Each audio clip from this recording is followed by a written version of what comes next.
Welcome back. Broussard is now sitting in for Skip, but the herd is coming up next here on FS1. Let's head over, check in with Colin. Hey, Colin, what is on the show?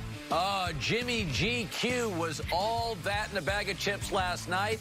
Josh Gordon, Patriot receiver, gone on the market. An NFL team that should go get him. That's how we lead our show, plus Blazing 5 on a Friday. All right, Colin, thank you. Time for our final topic of the day. The Anthony Davis and LeBron experiment in L.A. has gotten off to a hot start. What's rare is that AD's usage rate so far has been higher than LeBron's. In the preseason, LeBron did say he wanted LA's offense to go through AD. So, Shannon, what does this tell you? It tells me he meant what he said. Yeah. It also tells me that LeBron can have an impact on the game without having a high usage rate. Normally, guys that impact the game needs to have the ball all the time. Okay. LeBron is still going to be LeBron, and we've seen this before. Kyrie's last year in Cleveland, Chris, Kyrie had a higher usage rate. His first year in Miami with D-Wade had a higher usage rate. LeBron's going to be LeBron James. He wants the offense to flow through AD, and he's doing that right now. Yeah, I'll tell you what. First of all, I feel dangerous in this chair. Is that what it is? It's nice, no. I'm waiting to say it. All this tells you is AD shooting more free throws than LeBron. Because usage rate just measures how you end the possession. So who ends up with the shot, the free throw, or a turnover even. So AD's averaging one more shot than LeBron.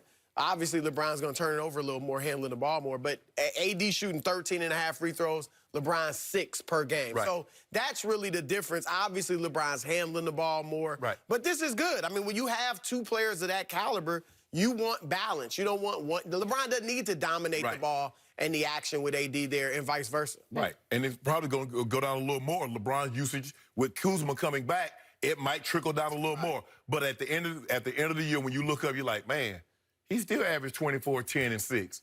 But that's what he's going to be. But AD needs to be the focal point because AD's right now, he's the advantage that they have.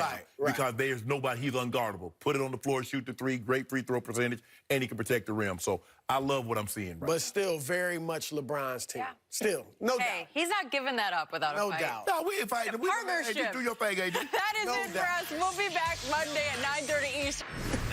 Hey. Kirk Cousins has led the Vikings to a 6-2 record to start the season and has his highest passer rating through 8 weeks in his career. According to an anonymous scout, though, Cousins might be fool's gold. The scout said, quote, "Don't be fooled by the mirage. This is a case of complete commitment to the run. The guy is making big plays, half rolling with complete protection and having guys run through the secondary wide open, waving their hands, and he still overthrows it some of the time."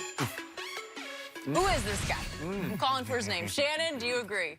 I do. Skip, you know, Joe Flacco had his best year when who was the offensive coordinator? Gary Kubiak. Gary Kubiak said, we're going to run the football. We're going to let Joe play action off of it.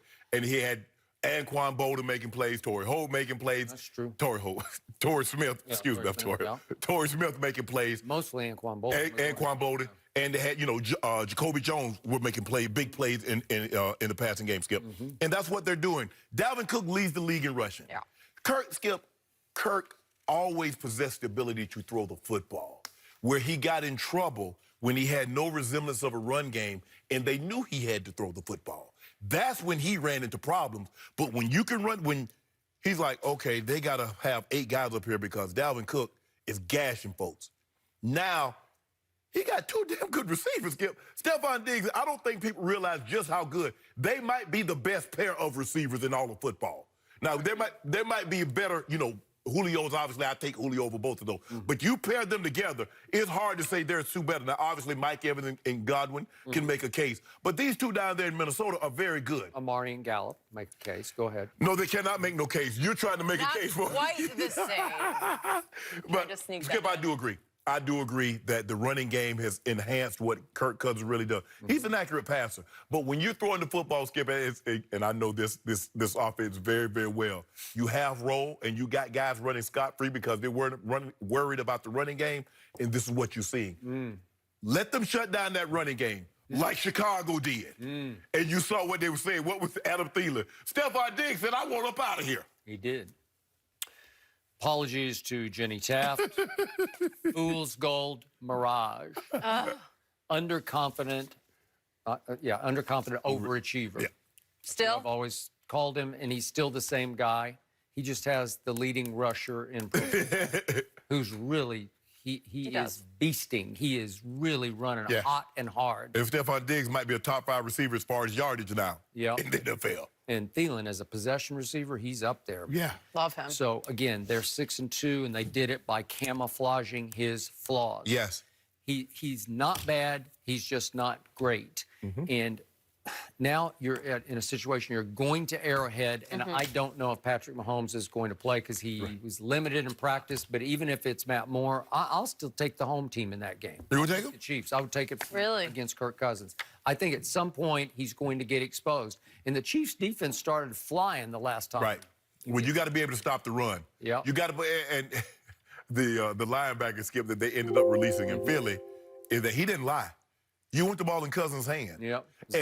Right. As many times you possibly can. Because if you let them run that football, and all of a sudden he's going to put that ball in his belly, of Dalvin Cook's belly, and he's going to pull it out, and Stephon Diggs and Thielen will be running scot-free. Yep. And if you can limit that, if you can say, you know what, nah, we want you to have the ball all the time, Kirk. We don't want Dalvin Cook to have it none of the time. You'll see what happens, Jenny. I'm sorry. I wish Seriously, both of you guys? This is tough. They have tough worked crowd. wonders with Kirk Cousins so far, but Fair. I just don't think it will last. Okay. All right. Well, thanks for ruining my weekend, guys. Chris Broussard will join us next to talk LeBron and AD coexisting